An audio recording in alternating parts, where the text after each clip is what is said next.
Bom dia, hoje é 31 de março, eu sou Ana Carolina Zitlag e esse é o Ouvindo um Podcast da Bloomberg Linhas. Aqui eu te conto as principais notícias de negócios e de economia do Brasil e do mundo. Bom dia! Chegou ela, a tão esperada sexta-feira, e como todos já sabem, a minha energia vai embora conforme os dias da semana vão passando. Aí a minha criatividade e meu bom humor também. Mas até que hoje eu não tô tão ruim, até porque pra mim não é sexta-feira ainda, porque eu vou trabalhar amanhã no sábado, eu tô de plantão. Então vocês tratem de se comportar e se por acaso acontecer alguma coisa importante, finjam que não viram, tá? Nada de sair por aí tweetando, compartilhando a notícia no Zap, que é pra não ganhar relevância e eu não precisar fazer alguma coisa a respeito. Brincadeira, eu adoro trabalhar no sábado, escrever várias notícias, fazer vários vídeos, se bobear até faço mais um podcast. Essa parte aqui não é brincadeira não, hein? Surgiram umas ideias aqui, em breve eu conto mais pra vocês. Mas agora vamos ao que interessa, pois, além da sexta-feira, também chegou ele, o esqueleto fiscal. E ontem eu quase convenci o meu editor-chefe, Marcelo Sacati, a não usar mais a expressão arcabouço fiscal nos textos da Bloomberg Linha. Ele tava meio distraído, ouvindo outras pessoas, e eu comecei a tagarelar atrás, falando, caramba, esse esqueleto fiscal realmente agradou ao mercado, né? A bolsa fechou em quase 2%, o dólar caiu de 5,30 no início da semana para 5,09, parece que o esqueleto fiscal, se não foi totalmente o que os investidores queriam, pelo menos veio bem em linha com o esperado. Aí ele acordou da distração dele e falou, arcabouço, e voltou pra conversa.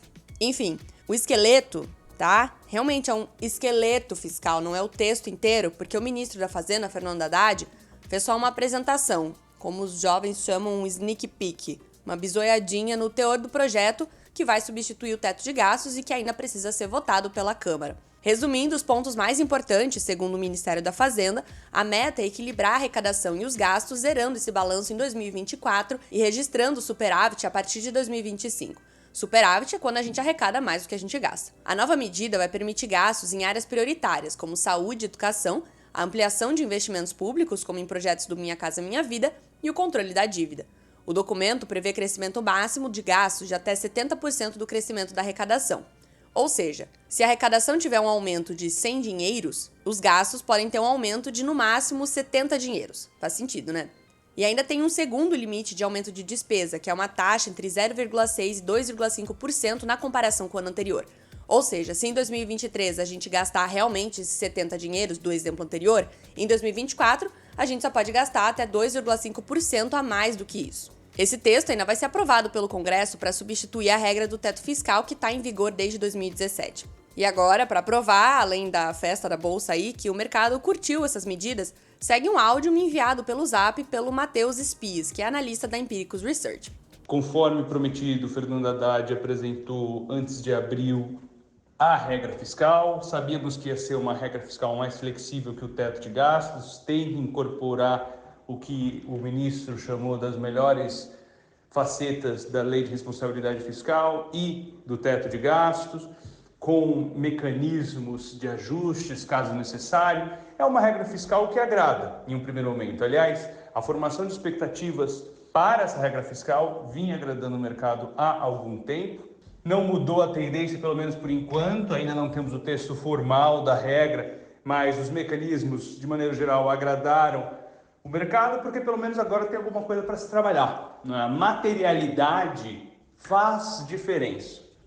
Pode dar certo, em termos de execução, a ministra do Planejamento garantiu a execução dessa nova regra, sobre ela ser crível. O mercado parece, em primeiro momento, ter comprado, e isso deve apaziguar no curto prazo, pelo menos marginalmente, a formação de expectativas. Agora, isso vai resolver os problemas do Brasil? Não vai, mas é um primeiro passo. Novamente, diferenciar condição suficiente de condição necessária. Era necessário, foi feito. É suficiente? Não necessariamente. A gente precisa trabalhar agora com a tramitação, com o texto formalizado e etc. E a própria consequência sobre a política monetária, caso consigamos, como for, presumivelmente, o trajeto até aqui, ancorar novamente as expectativas, fundamental para que a gente consiga reduzir a taxa de juros e aí sim destravar o valor dos ativos brasileiros. Eu gostei muito, mas muito mesmo, da palavra materialidade que o Matheus usou.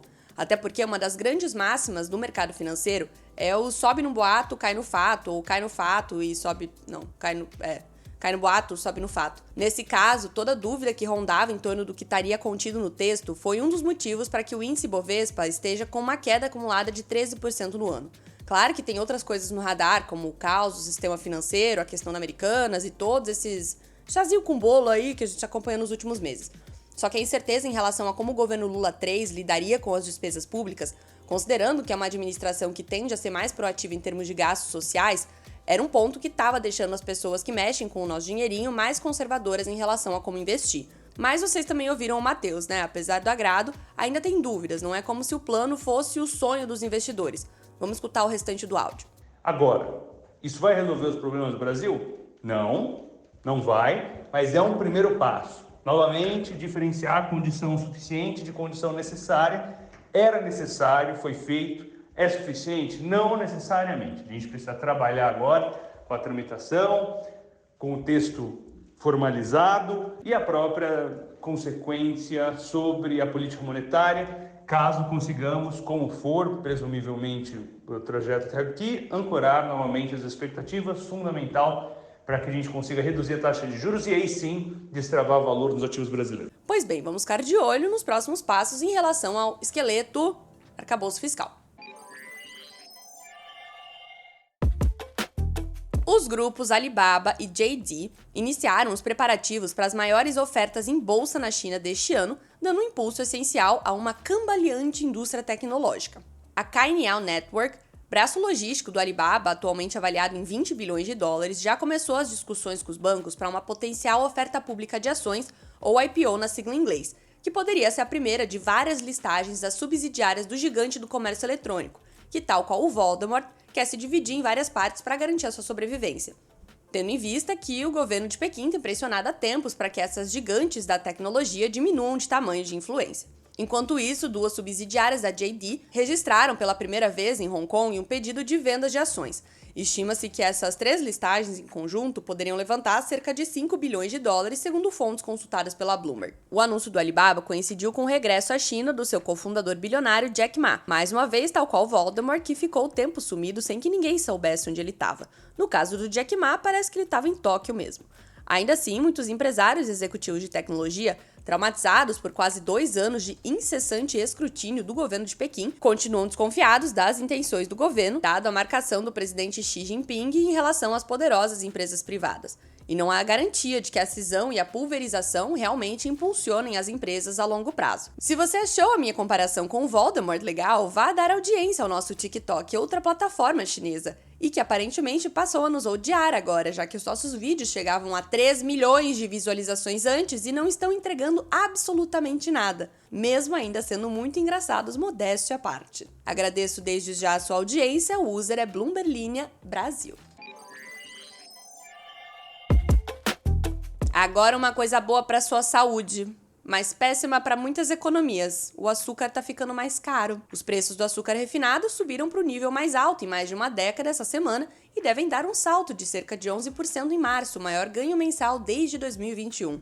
É que a oferta global está mais escassa, principalmente porque a Índia, um dos maiores exportadores do mundo, reduziu as exportações depois que as chuvas danificaram a safra de cana-de-açúcar.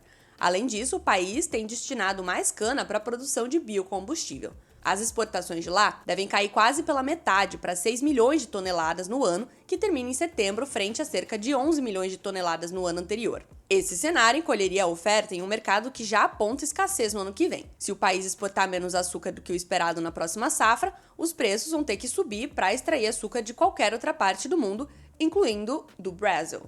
E vejam vocês, a disparada dos preços do açúcar piorou o impacto da inflação no Reino Unido. Consumidores já pagam mais por produtos de panificação, doces e refrigerantes. Os refris, beleza, mas aumentar o preço dos bolinhos aí já me pega, pois eu gosto muito de um bolinho à tarde. Embora o Brasil, maior exportador, espere produção abundante de cana-de-açúcar, as chuvas por aqui também atrasaram a colheita, enquanto a capacidade portuária pode restringir o abastecimento do mercado global, já que o nosso país também colhe uma safra recorde de soja no momento.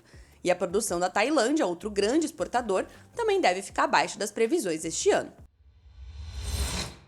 Acabou! Agora a gente só se vê, ou no caso vocês só me ouvem, na segunda-feira. A não ser que vocês realmente entrem no nosso toque-toque para dar audiência. Se cuidem, tá? Nada de cometer muita loucura por aí e também de não comer tanto açúcar. Um abraço e até mais!